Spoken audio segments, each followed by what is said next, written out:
Yo. Welcome back to the Prophletics podcast. I'm still your host. I'm still here, and I'm changing up the intro music and all of that. Let's get right into it because I can not hold this in. Silicone muscle suits. Silicone muscle suits. That's where we have landed. I took a break off of social media. I came back, and I found that dudes are out here in silicone muscle suits. What in the hell is wrong with y'all? Is this where imagery has really taken us? Like, it's bad enough that a lot of fitness is already based solely on imagery and looking good. You know, it doesn't matter how you feel. It doesn't matter how you sleep. It doesn't matter how you perform, just as long as you look good. You know, the impressionism of it all, how sickening that is. But to come back to social media, turn on my Facebook, Instagram, Twitter, yada yada, things of that nature, and to see grown-ass men in silicone muscle suits. Let me tell you something right now. If you are a friend or associate of mine, and I catch you anywhere with a damn silicone muscle suit on, we are fighting to the death. I mean, seriously, we're just going to fight all out right then. Like, just be ready for it, because I'm swinging on you with all skill intended. Like, listen. Hey, this is ridiculous, man. And here's where there's a double-edged sword on this thing right here. Because as much as I hate it, and I hate imagery altogether, and how it poisons the fitness industry, it goes tit for tat with women in the fitness industry. You know, I scrolled up to, what's that Instagram page called? Black Fitness or something like that. And there was an overly obese woman strapping up in some waist trainer leggings. Waist trainer leggings? Listen, man. Like I said before, I have like no mercy for people who fall for these things. I have no sympathy or anything like that. So if you're out here spending your money on that type of shit, then you deserve all of your money taken. Double up on it. Triple up on it. Go spend all of your money. You know, these are the same people who got 3 stimuluses and their tires are still bald and they haven't changed their oil yet. Y'all don't know what type of idiocracy y'all are buying into. Or maybe you do. Maybe you're just trapped into thinking that there's some type of shortcut. Waist trainer leggings? Silicone muscle suits? Y'all are made for each other. I'm trying to keep this thing as non-aggressive as possible, but if a man in a silicone suit and a woman with a strap-up legging suit or whatever meet each other, they're made for each other because they're both lying to each other. You're both walking around with lies on. So enjoy the lies, enjoy the imagery. You know, but don't expect to be able to defend yourself, fellas, or to be stronger because you're walking around with leather muscles on. You're still going to get slammed on your back. You're still going to get whooped up. You still have no skills. You still have no strength. Your metabolism still sucks. You're just walking around in a suit. And I hope it's hot. I hope you sweat to death in that thing. It's embarrassing. It's truly embarrassing. You know, and I've read comments where, like I said, the imagery of it all, the imagery of this world is really getting out of hand. You know, there was a guy who said that people would know that they weren't his muscles because his skin tone and the tone of the muscle suit would match. And I replied that, well, if the woman's makeup on her face doesn't match her neck, then y'all are even Steven. Like, listen, man, this is really, really, really getting out of control out here. Man, like I said, you deserve to have your money taken if you're really out here buying this dumb shit. All of this for imagery, all of this to look good.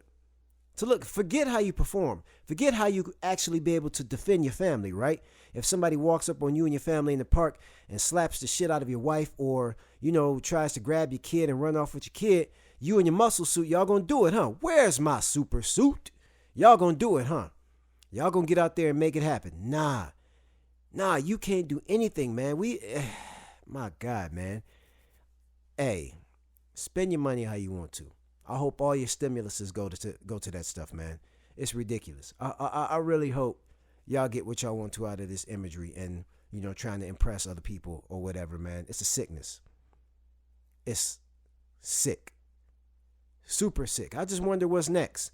I've seen these shows with botched surgeries and mega waist trainers and skinny tees and, man, I don't know where we're headed next, and I'm concerned. I'm honestly concerned. It's scary, man. Very scary. Yeah, I put the black and white to the side to retire flows. My lady said quit hiding the gray, baby, let it show. The grown approach with my focus, no vultures, no pretends. Now I'm interested in more business partners and lesser friends. I heard you tell me that my flow was dated. I heard you tell me that I wouldn't make it. In actuality, it was your ass intimidated. Hoping you could hold another brother down. That crab in the barrel shit, yeah, but I had to shake it. I feel unstoppable, cause now my circle's a round table of people who daily complete the impossible. Your biggest fear? That's a crock of shit. There's no reward if you won't take the risk and live a life where you haunted by your regrets and ifs. Sleep well, cause when it comes to losses, it just don't exist. Adjust and persist. Failure's a part of hustle. Growth is a part of struggle. Just know that either way you gaining muscle. I've yet to see my first million in the bank. And I don't mean a milli spent, I mean a million saved. A better life for my wife and kids is what I paid. If you ain't talking big business, you only in the way. I promise that our relationship, it'll soon decay. And I can peep an opportunist from a mile away. I see you, you looking to capitalize for selfish gains. The universe will teach you empires ain't built that way. And that's a deadly game. I've been a bar master, a threat to you small bastards. I'm more than a rapper. I'm more like the show and prove you wrong the type that rejected your fears, pursued them and brought the winnings home. The place where they still hate you if you don't put them on. Give them a handout or shout their name within your poems. That's why I chose to walk alone. My approach from here on is more of a grown perspective. Some of my fans will change on me because they won't respect it, but that's expected. Cause when you choose to elevate, that action is foreign to the less wits and those impressed with flashy jewelry and overpriced material things that only covers for their lack of self-esteem. So it seems defining a character with frivolous spending, it carries little weight to those with authentic intentions. I'm not in competition with anybody except the mirror's image. That's who I'm pushing to define image. That's why I don't rock with Kevin Samuels, y'all.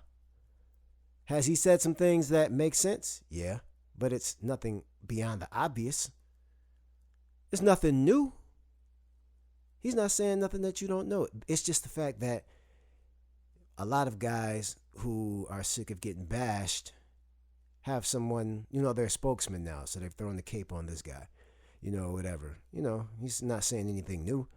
But the thing about him is he's an image consultant, which means he's selling imagery. He's not selling reality. Anybody who's selling you an image is not selling you reality.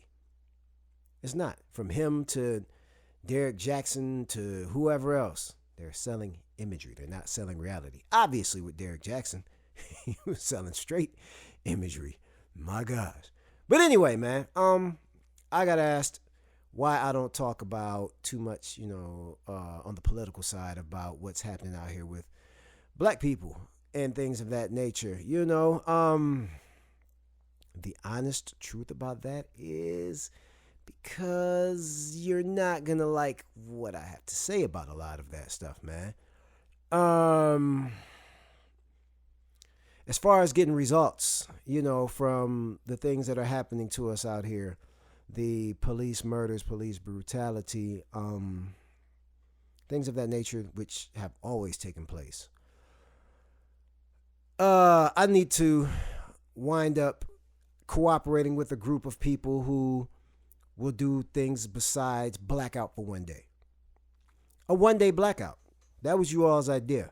That was the cumulative idea from everybody there. We're going to black out on a Tuesday and press the checkout button on Wednesday.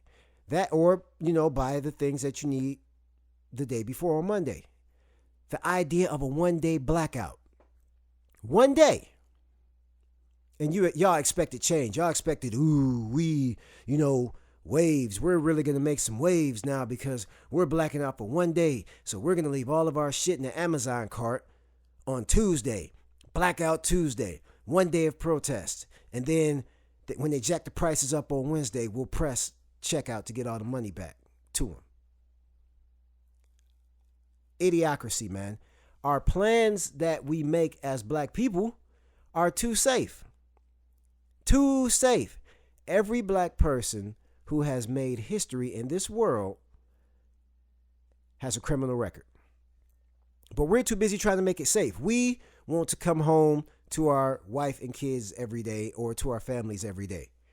If you ain't got a rap sheet, you're not about to make a change. If you don't have a rap sheet, you're not going to make a change. Martin Luther King Jr., rap sheet. Malcolm X, rap sheet. Rosa Parks, rap sheet. Harriet Tubman, criminalized. Of course, she was breaking out of slavery. Rap sheets. We play things safe.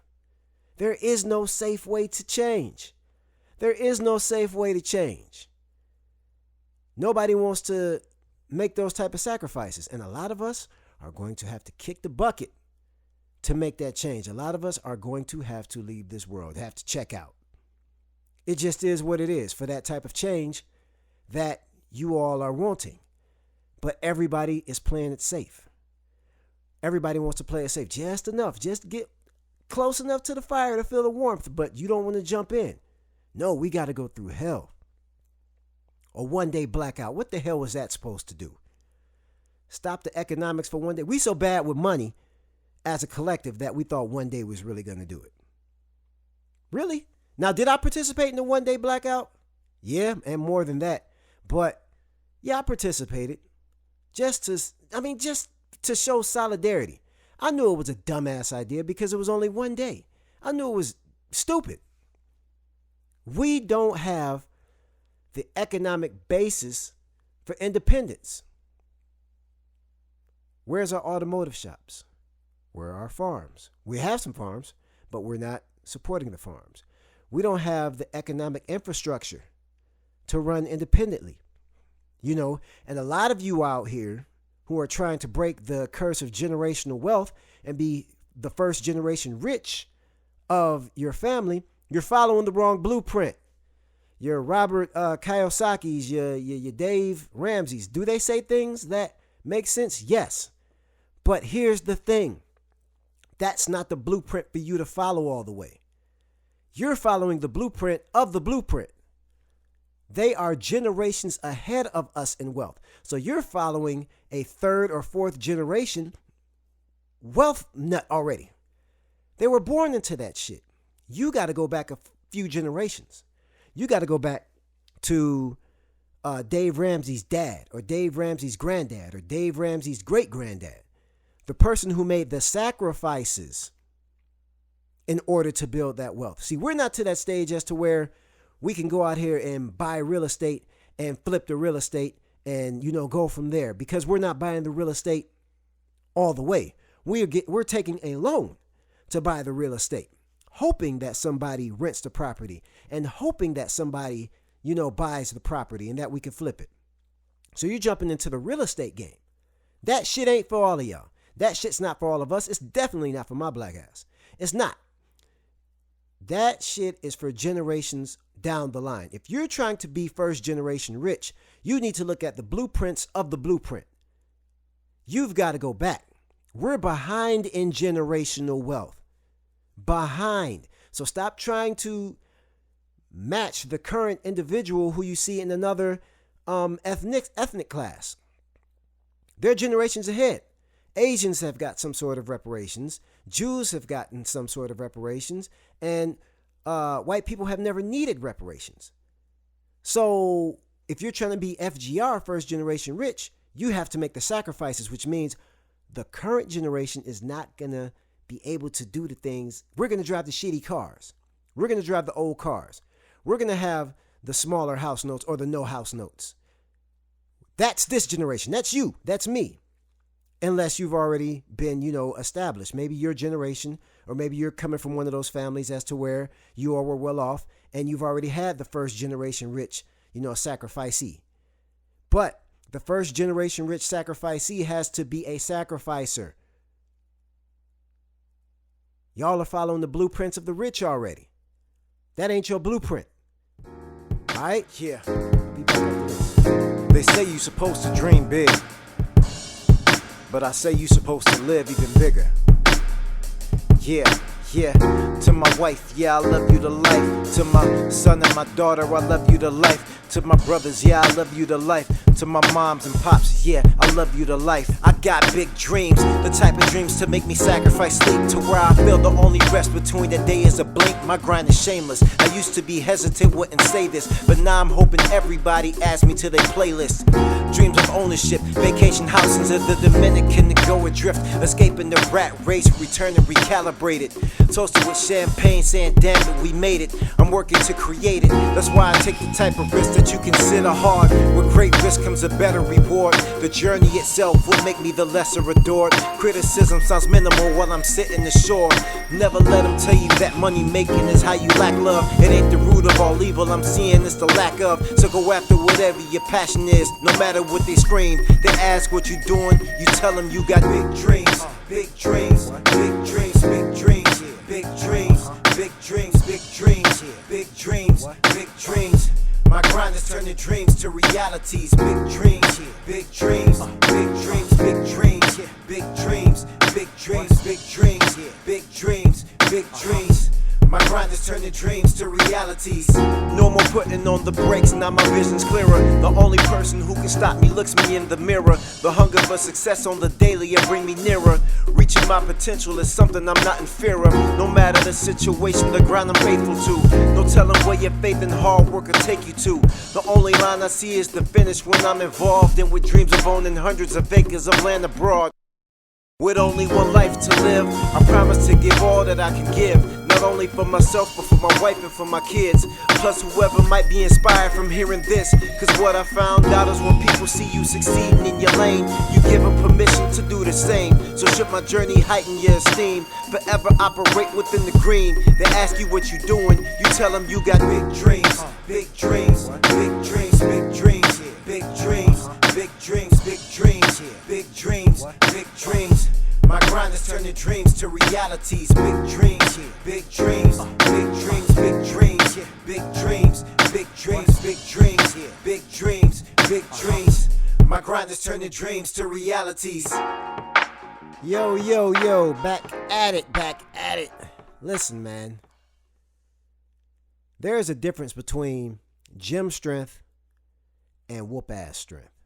Let me explain the difference. Gym strength is when you go to the gym, of course, and you lift weights, and you try to get strong that way. You know, that's a good strength, don't get me wrong. That's not whoop-ass strength, though.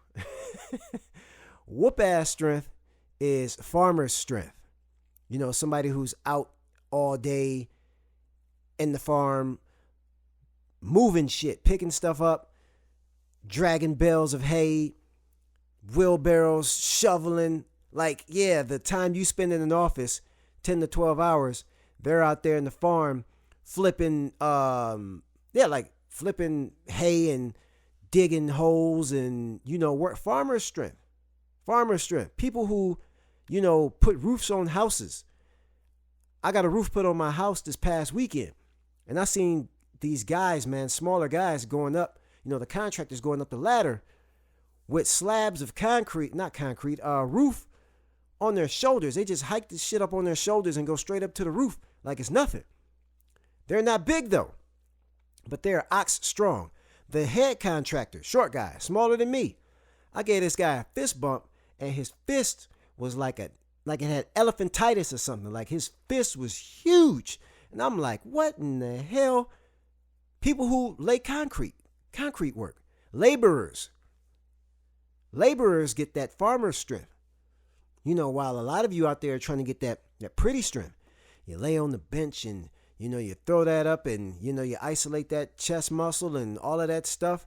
Then you go out here and, with your chest poked out at the bar or something, and you bump into a guy who lays concrete, and he lays that concrete-ass, thick-ass hand across your face, and you can't figure out why you woke up the next day looking at the ceiling. Man, it's levels to strength. I purposely have my boxers do farmer's carries and things of that nature.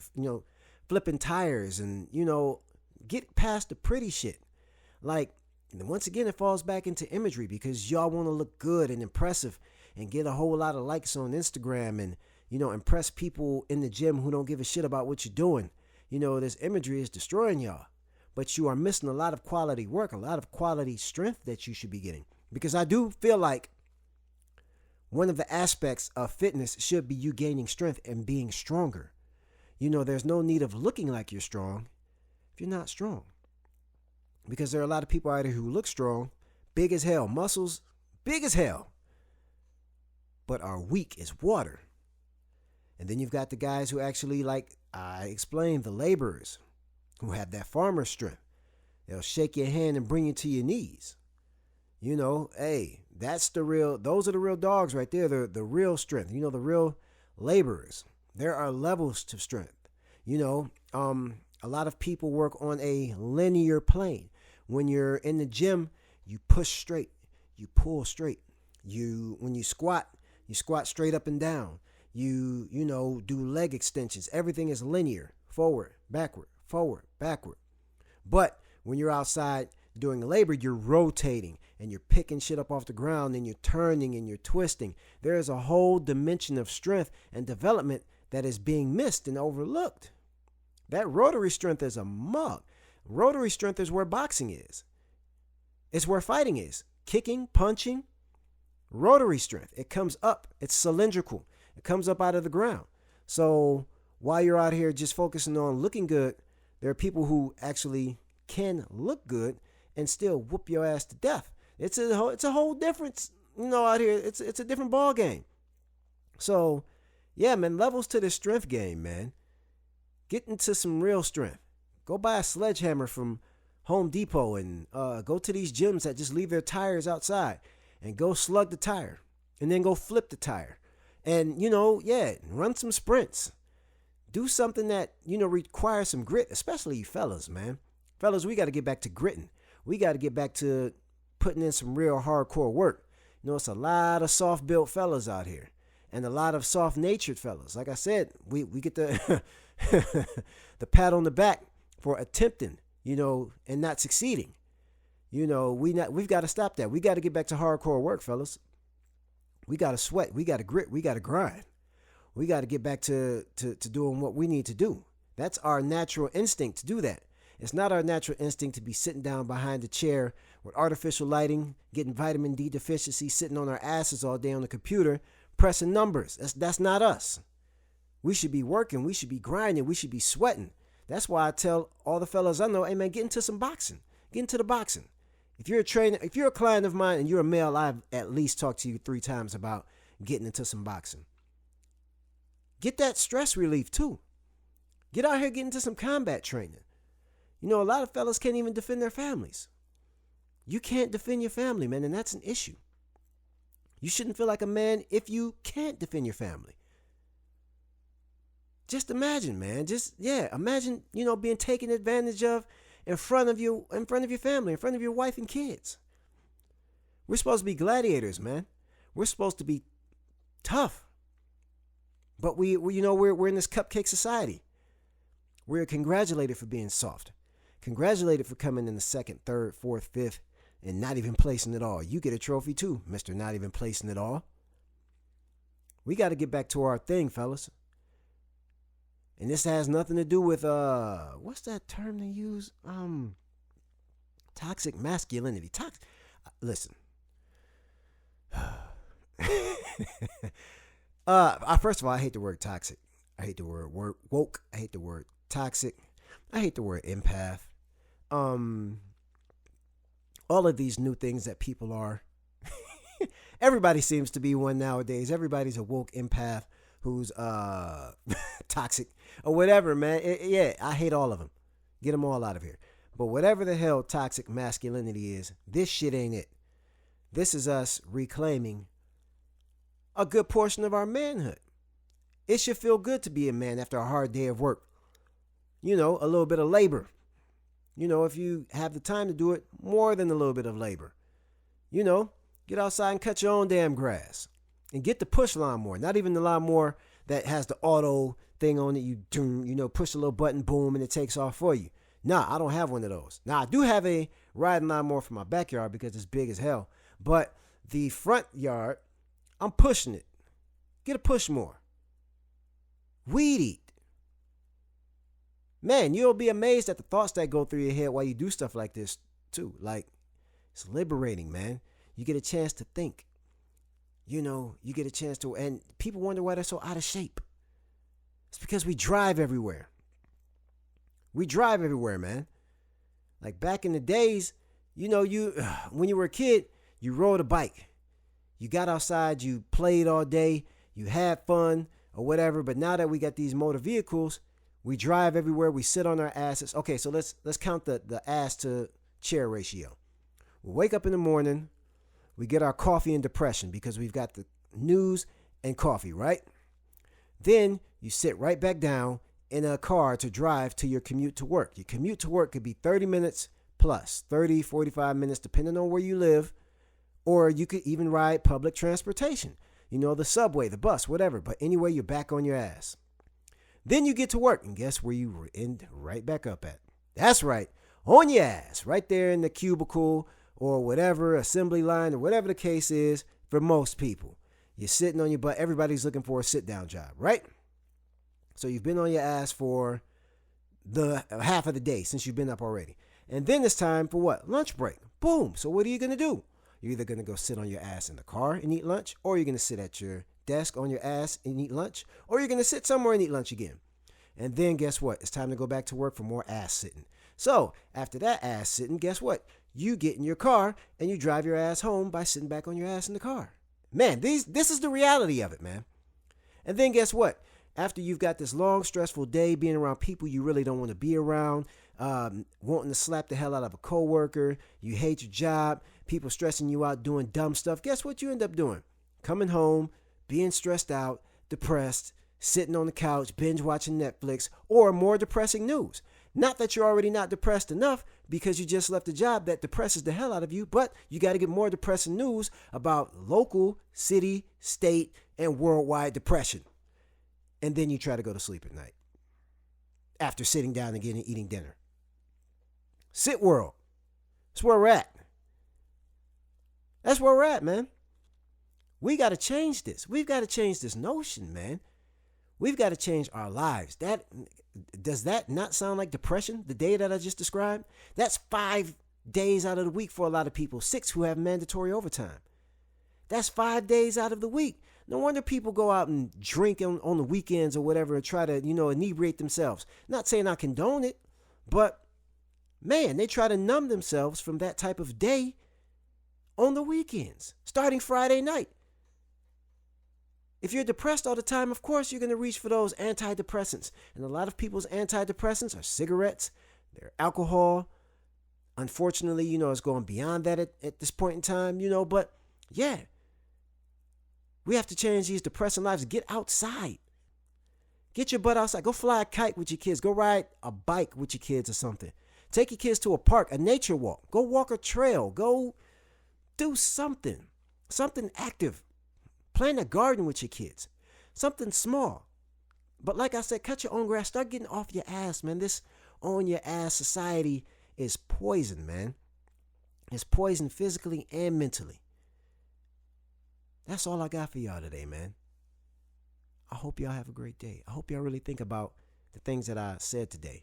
I may be a little descriptive at times or, a little explicit at times, but it's not in a bad way, in my opinion. I'm not calling you all out of your names or whatnot, but it's just the way I describe things.